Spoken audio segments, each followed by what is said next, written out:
Hari ini saya akan membagikan tips penting untuk mereka yang sedang patah hati atau lagi mengalami patah hati dan lagi sakit-sakitnya saat ini. Ini pertolongan buat diri kamu.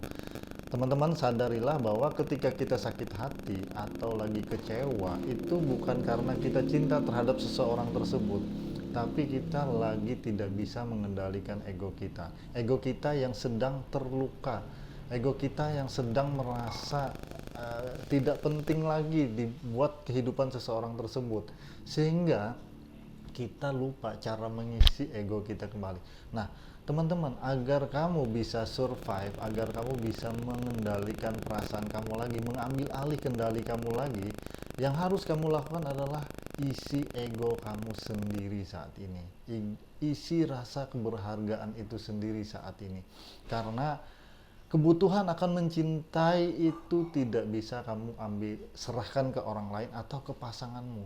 Karena kita kebanyakan mencintai itu bukan karena kesiapan, tapi karena kesepian. Akhirnya kita melemparkan tanggung jawab untuk mencintai itu ke pasangan kita, sehingga kita banyak mengambil semua ego untuk diisi oleh orang lain, yaitu pasangan kita di kehidupan kita. Ketika dia tidak ada, dia akan, misalnya dia tidak ada lagi dalam hidup kita, tentu tidak ada lagi yang mengisi ego atau tangki cinta kita. Di saat itulah kita merasa hampa hidup kita. Disinilah teman-teman yang harus sadari bahwa kemarin aku lupa mencintai diriku sendiri.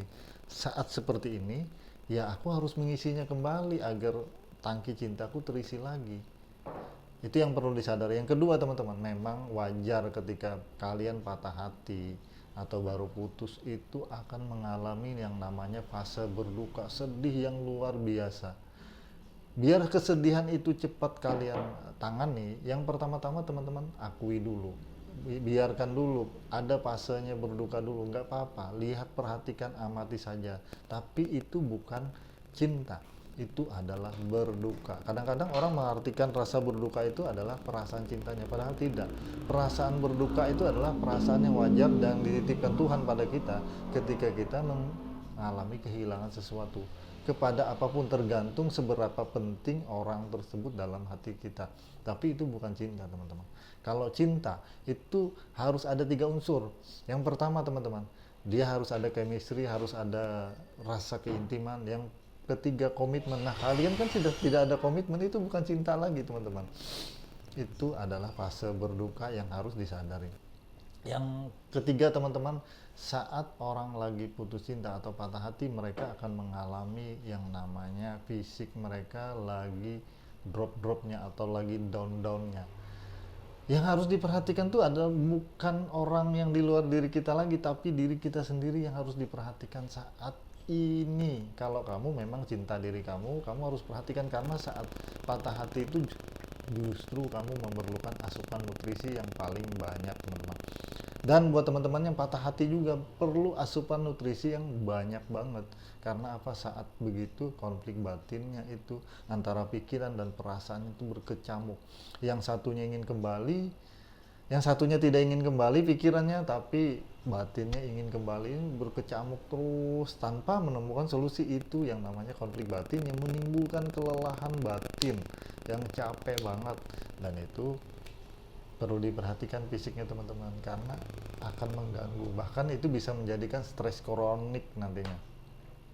Yang keempat, teman-teman, jangan lupa untuk berbicara dengan konselor atau meminta bantuan kepada orang-orang yang bisa melakukan psikoterapi.